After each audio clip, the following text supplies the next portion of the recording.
Hi, it's Daryl again, and because I like for things to be sometimes a little bit humorous when they're dry, today I'm going to talk to you about a very important topic. It's LNIRIM. LNIRIM. What? Hang on, I'll show you. That just doesn't make any sense. Here we go. LNIRIM. Lower North Island Rail Integrated Mobility. Yeah, okay. Yeah. Okay. Now I like trains. So I'm going to talk to you about trains. Um, this is a train proposal. I live in Wellington, roughly capital of New Zealand. I live in the outer suburbs. I live up the coast on the coastal line. It's called the Kapiti Line. There's another main line. There's one that goes over to call it the Masterton Line. Masterton's another city, town. It's too small to be a city. I think it's almost 20,000 people. It's been around 20,000 people for a decade or something like that. Um, Wellington's full. Wellington has the central city. It has the valley, Upper Hutt and Lower Hutt Valley. It's got some other suburbs. It's full. There's no more space in Wellington. The only way to add more people into Wellington is to tear down some houses and build some apartment buildings and townhouses, which is being done. There's a urban density, an urban. Maybe I'll make the video a bit bigger. There we go. There's an urban density project going on, which is allows people to redevelop the area around major infrastructure. So if you've got a railway station nearby that's on the metro network. I call it the metro network. It's got a name, Transurban or something like that. We'll just call it the metro. So the metro in Wellington is above ground trains. The kind of like full size trains. The multiple unit electric trains. So each train is two carriages, has a driver compartment at each end. They can stick them together into chains. I think they can run them eight carriages long, four sets in one train. During a sports event, the stadium they stack up the stadium. The stadium in the middle of the city is right by the main railway station. There's concourses that go from the stadium. That's where you see the biggest trains. I've seen those big trains. They'll stack on the platforms. There's 8 platforms. Maybe there's 9. There's 8 platforms, I think. They'll stack on the platforms. Couple of trains of 6 carriages or 8 carriages. People come out of the stadium, you get on the train, you go home. The stadium tickets include the train. If the train's free, if you've got a ticket for an event at the stadium, quite often the train is included in the price of the ticket. The big sports events, that's certainly the case. Okay, so that's good. That's good. There's where I live. There's peak. There's a service each 20 minutes. The trains have 6 or 8 carriages. They'll have 2 carriages off peak, just a single double unit. They call them multiple unit trains. But this is what I'm going to talk about is this Lower North Island mobility thing, which is a proposal to add regional trains that go further out of the city. So these are trains that are hybrid trains that run on the overhead 1600 volt DC system when in the metro area, and when they're out of the metro area, they run on compression engines, which means diesel engines. You can burn lots of fuels. There's multi-fuel diesel engines. So diesel engines were initially, just a historical point of view, diesel engines were initially designed to run on vegetable oil. Just so you know that. That's what, I think his name was Otto Diesel. That's what he thought. Farmers would grow their own crops. They'd take leftover vegetable oil from their crops, run the engines on that. I think that's what the case was. So basically, all diesel engines, they can burn vegetable oil under certain circumstances and conditions. Okay, you need to have the right fuel for your engine type. Don't go and put random vegetable oil in your diesel vehicle. It might not live very long. Okay, so I'm going to talk about this proposal. It's a proposal for regional railway. There are regional trains. So Palmerston North, which is 150 kilometres, basically exactly from 150 kilometres from Wellington. half of the line is electrified out to Waikanae. And on the Masterton line, half of the line is electrified up to Upper Hutt. The other half from Upper Hutt, it's a little bit more than half, I think, from Upper Hutt to Masterton is an electrified. There's a mountain, there's a tunnel under the mountain, there's normal trains that can go through there. There's commuter trains already in the mornings that run from Masterton into the city, and there's a commuter train from Palmerston North into Wellington City in the morning. And this proposal is to massively increase the number of trains. They want to buy 22 4-carriage trains. So the one train set has 4 carriages. So they have diesel engines and electric batteries and electric equipment, so that the train can run on network and off network on the electrical network. They could also be charged, theoretically, they could be charged while standing still in stations, but I don't think they would stand still for long enough for that to make a big difference. But where the trains are stored overnight, they'll store some of the trains overnight in Palmerston North and in Masterton. They can charge overnight, on stationary charging at the railway yards in those towns and cities. So that makes a lot of sense to me. With these extra trains, they'll also be able to run daytime trains between Palmerston North and Wellington using on the diesel portion of the line.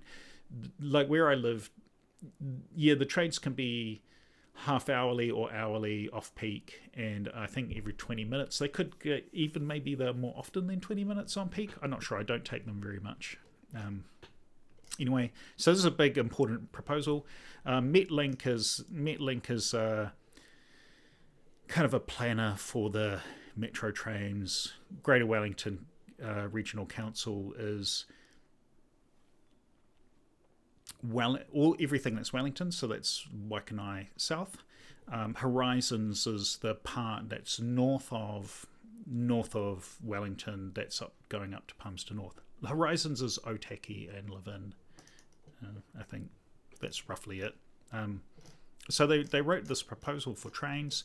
There's a lot of stuff in here. It's huge. This is like a 150-page document, maybe even bigger, 200 pages. I think there's some redacted sections, but there's some quite good sections. Here we go. We've got an executive summary. The project needs have been firmly established through problem definition and development of agreed investment objectives. Oh, good. Government gobbledygook. Okay, that's good. Anyway, we have some actual things down here. Okay, so what do they want to do? They want to improve connectivity and access to opportunities. What does that mean? They want people to be able to go to do the things that they want to do. Improve corridor capacity. That's right, increase the number of trains on the line so that it can carry more people. Improve attractiveness of land and public transport within the corridors. They want to make the stations nicer. Okay, because no one wants to hang around at a station that's cold and blustery in the winter, it's hot and uncomfortable in the summer, it has no toilet facilities. That's no good. These trains should have toilets on them. I hope they do. I know the ones that go to Palmerston North have toilets, because it's 150 kilometres. It's not a trivial amount of time that you spend on the train. It's easily a 1.5 hour journey. It's quite possibly about a 2-hour journey. Reduce carbon emissions. That's good. It's the current trains run on diesel, so they're going to be hybrid. That's better. Half of the railway line's going to be purely on electric. The battery can charge when you're on the electric. The hybrid vehicles, so when they're going downhill or slowing down, they can recapture that energy dynamically and put it back in the battery or put it in the overhead lines. They want to, here we go, there it is. See, a fleet of 22 4-car tri-mode units. Tri-mode because they run on battery, electric, and diesel.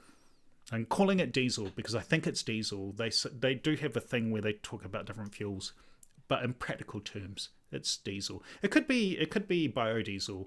It could be from tallow. It could be from vegetable oil. It could be specially made synthetic fuel made in some other process. Okay, there's something where they investigated using hydrogen fuels, and they were like, it's not ready yet. That technology isn't ready yet. Okay. are not a big fan of hydrogen technology. Just use electric. Okay, they want to build a simulator so that they can teach people how to use the new trains. They're going to do station upgrades. They need to do track and infrastructure work. Yeah, and you need stabling. So stabling is they need a place to store the trains when they're not using them overnight. They're going to have to be charging overnight, that kind of thing. They're going to have to build all that. It costs money. $100 million more. Okay, we're gonna provide a crucial community link. We've got something there. Only commuter alternative to road to enable inclusive access to economic, social, and health opportunities. Of course, these trains are going to need toilets and disabled facilities and all of that stuff. The stations will need toilets and disabled facilities. Going to have wheelchair ramps and lifts in some stations. All that good stuff. They need to build all that. New Zealand, like every other country, has aging population. As everybody ages, we need better facilities. Like, I know people who can't use the public transport system because there's not enough toilets. Like, not enough of the stations have toilets. That's actually super important. Some people have medical reasons they can't be on a train. They can't be on a train for an hour which doesn't have a bathroom. If there's some breakdown of the train, this can happen, right? I heard there was some incident or accident. The train stopped. People are on a train for 2 hours. You can't be on a train for 2 hours which doesn't have any toilets. You need to have proper facilities. Okay, they're going to promote a mode shift. They want people to get out of their cars and use public transport. That makes sense. Improve the corridor resilience and capacity. Yes, resilience, right? Railway lines are quite often, they don't flood as much as roads do. They're not damaged as much in storms as roads can be. It gives you an alternative, like if we make sure that the railway's very good, we can use it as an alternative for trucking. If there's no ability truck stuff, if you had a civil defence emergency, here's an example. Maybe you can't use the roads. You can put goods and services in trains, and you can put food and medical supplies in trains and take them somewhere. You can. If you think about it, you could even use train carriages as emergency functional buildings. Especially if they've got toilets and battery power in them. You can do stuff with that you can't do with other types of vehicles. It's intelligent to consider all of those things in case there's an accident or disaster. Improve safety. Trains are just safer. Trains are one of the safest ways to transport. What they're saying is that by people not driving and taking trains, they'd prevent over 100 car crashes, including injuries and deaths. That makes sense. It supports economic growth.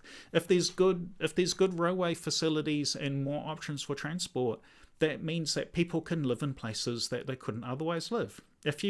One thing that's nice about a train, I've commuted a long distance on a train before, you can have a nap on the train. You can't really do that while you're driving. I know that there are robot cars coming along, and you will be able to sleep one day. One day you'll be able to sleep while the car is driving on the highway. That's possible. But trains are actually more comfortable for doing that. You can work on trains as well. I can't work in a car. If I'm sitting in a car trying to use a laptop computer or a tablet or something, I just feel sick. On a train, I can use a laptop computer because the vehicle's much more stable. You got power outlets in the trains, like the regional trains have power outlets in them. You can charge your phone, charge your notebook computer. You can work on the train. You can make calls. They're quiet enough. I've seen trains that actually have office spaces in them. I travelled on some nice trains in Europe. They had rooms that were like boardroom rooms. I think you could have a meeting in them. They seem to be designed that way. It was quite interesting. What else have we got? There's lots of benefits. There's costs. So they're saying that the benefit ratio is 1.83, which is good. It makes economic sense to build these things. And of course, once you build them, more people will use them. here's a map of those lines. So you can see the start. Let's see, does that go to fit the whole thing on the screen? So this dark part of the line is the current electrified line up to Waikanae, and then there's this another 70 or 80 kilometres that's not currently electrified.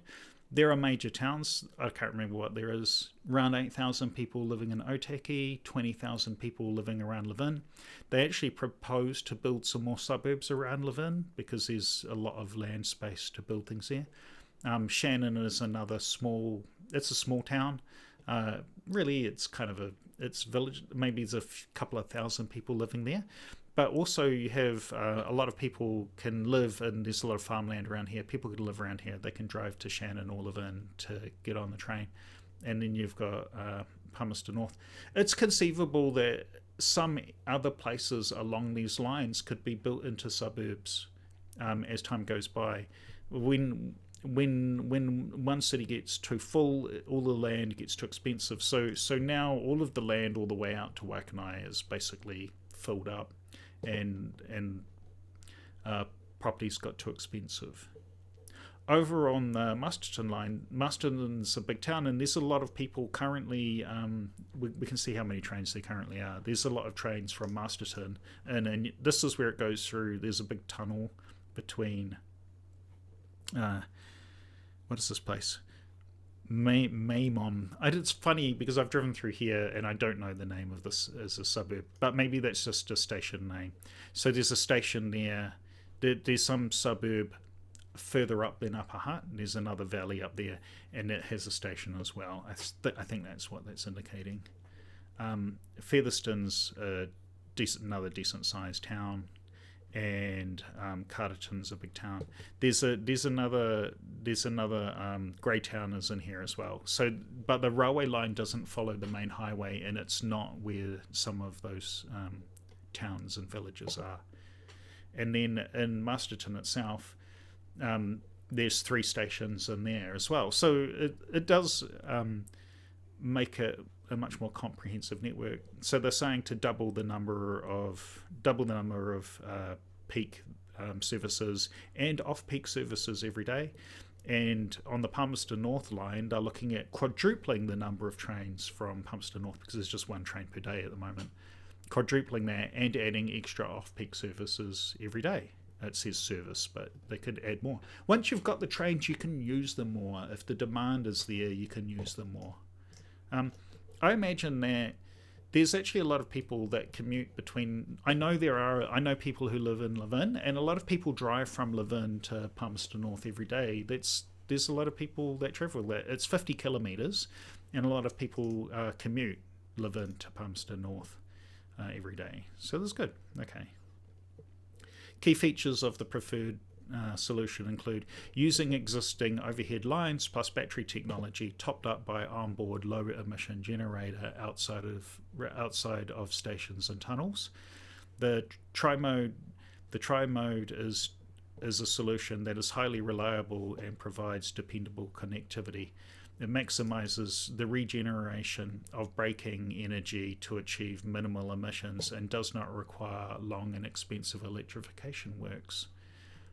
The new trains will provide amenities and services tailored for customers' need and to lift New Zealand regional passenger rolling stock international safety standards. That's good. That's all good stuff. So I think this is quite good. So currently we have these I think they're called DX locomotives, and these old trains. The carriages are being refurbished, and they're pretty old. So all of that stuff needs to be replaced anyway, because there's currently people using these services. There's just not as much.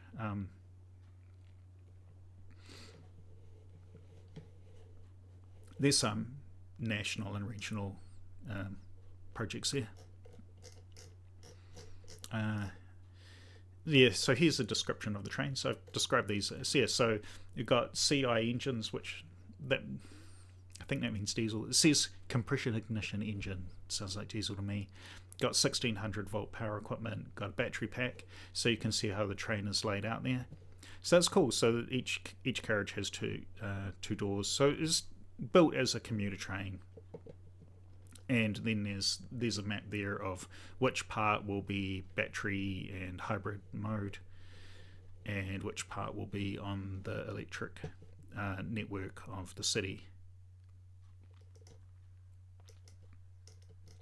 What have we got? Oh yeah, so here's interesting. So currently on the Manawatu line, we have one train per day. They're looking at changing that to 4 trains each morning and each afternoon, and then a daily middle of the day train as well. That's quite good. That means you can go to Wellington for a half day of work, and it means that for me, I could go to Palmerston North because the train's going to go back the other way at some point, So that could be a thing where maybe I could, because I'm halfway, maybe I could take the train one way and come back in the afternoon. Maybe I could go up there at midday and come back in the afternoon, or go up there in the morning. I don't think it's going to run that direction in the morning. I don't know. It'd be interesting. There's something. They're looking at something else. And then the Wairarapa trains, there's 3 trains in the morning. They're looking at changing that to 7 trains. That's good. And then in the weekend or off peaks, they have a couple of trains during the day. Now they're gonna increase that to 3 trains. That's good. That's as long as there's people using the services, it's good to provide extra services. It gives people an alternative to driving. And now the document gets very dense with a lot of stuff. It goes through all of the financial and budgetary things. I'll just put it on the screen so that you can see it. Again, got that benefit cost ratio of 1.83.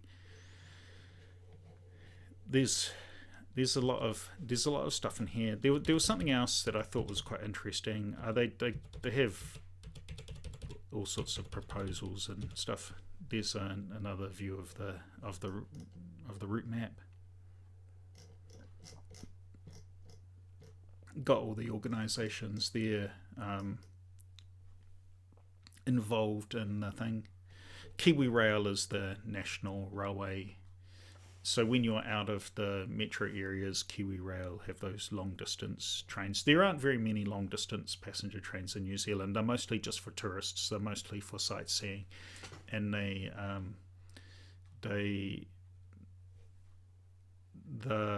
very fun journeys. I've been on the North Island one, and I've been on the one from Christchurch to Picton, which connects to the ferry, and it's a really good journey. If you can get a cheap ticket, it's really well worth it. There's a lot of stuff in here. Here's sort of like some of the stations are kind of quite old-fashioned. They look like 1940s kind of thing. So this is saying Kiwi Rail's 1970 DFB EMD locomotive. So here's some stuff. I don't really know a lot about how trains are in New Zealand. This is kind of what some of the current trains look like. These seem perfectly reasonable. They're saying that they're old though, and they will just need to be replaced. They do wear out. So that's what these trains to Masterton and Palmerston North. This is what they look like. I've been on them a long time ago. So there's another one of them there. Operates in an 8-car configuration between Friday afternoon and Tuesday morning with 6 standard cars and a servery car. Oh, that is, yeah. And it's good. It's got a cafe in it. That's something. Yeah.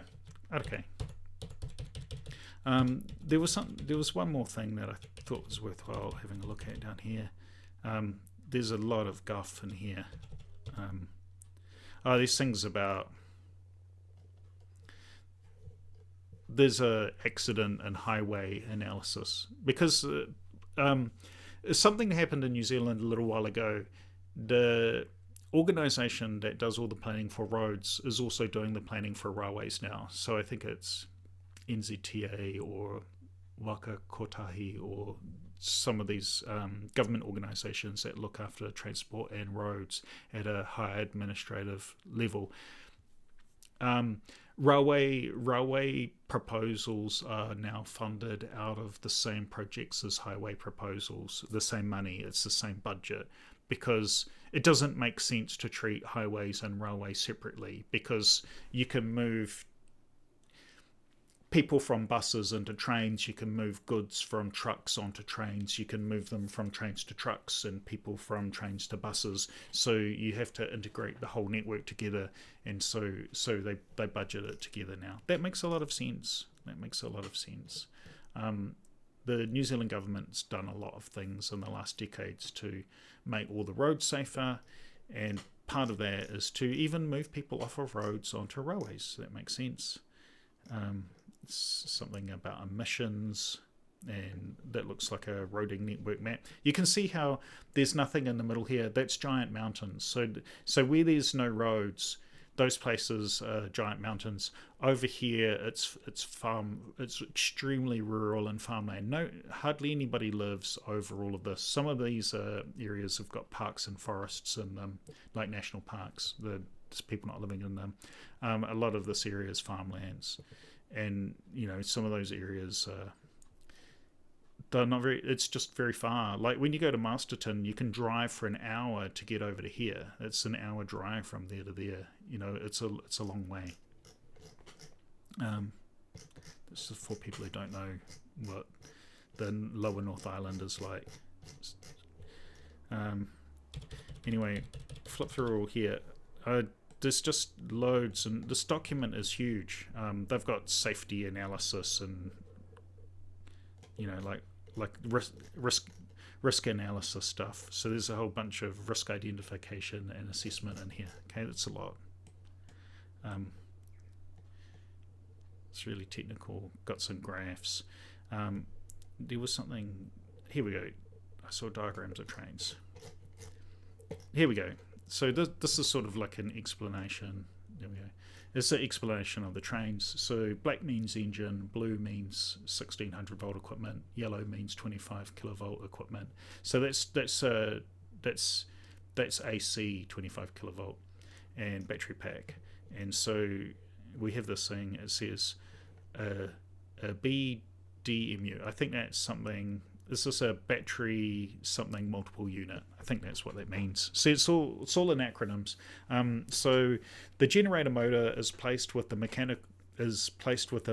mechanical drive between the CI engine, that just means engine, and the final drive gearbox. The battery can be charged by running the diesel engine and by regenerative braking.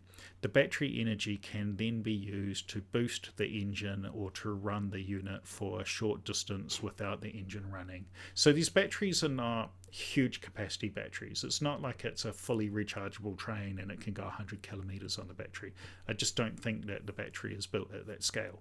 Of course, as batteries get better, you could replace the old batteries with newer higher capacity batteries. That's the thing that could be done. The TMU, on the TMU, the engine has no mechanical drive and is connected to a generator. When the electric mode power is taken from the overhead line for both traction and to recharge the battery, energy from the regenerative braking is used to charge the battery until the battery is fully charged. And when the energy is returned, when fully charged, the battery is the power is returned to the overhead line, and in a self-powered mode, traction power is taken from the battery or a combination of the battery and the engine. Energy from regenerative braking is used to recharge the battery. Further, the engine can be used to charge the battery. Yeah, so it's a hybrid. It's a hybrid train, just like a hybrid car, but also it can be powered by the external overhead lines, and the power can go backwards and forwards into and out of the overhead lines. So all kinds of metro trains work that way. You have multiple trains running on the same line. If one train's slowing down, it can run its motors as generators to make electricity. It puts the power into the lines. The other trains that are trying to accelerate or keep their speed going are drawing the power from the same lines, and so you have this dynamic regenerative system. That makes sense, and all metro trains do that in most cities around the world. So here's the dual voltage one. The dual voltage one, modern dual voltage, multiple units. Generally, the traction line is down the length of the down the length of the unit is 25 kilovolts. However, dependent on the options considered, it may be that the traction line is better suited for 1600 volts. So in Wellington, we have 1600 volt overhead. In north of Palmerston North and Auckland, those systems are at 25 kilovolts AC. It's just different kinds of trains in different places. Okay, anyway, that's it. That's all I have to talk about in this video. Yeah, the documents are complex. I'll put a link to the document in the video. If you enjoy the stuff, that's good. Give me a like and subscribe. It's obligatory to say that in a YouTube video, apparently. Anyway, yeah, it's good. I like reading about these things and finding out more about them. I've got a lot of videos about highways and road projects and other infrastructure projects. I need to do a video about the electric ferries that are in Wellington. I keep meaning to do that. One of my friends keeps saying, let's go down and take a ride on the ferry one day. We keep planning to do it, but we haven't got around to it yet. So that would be in another video. Anyway, take care. Catch you later. Have a nice day. Oh, lots of words.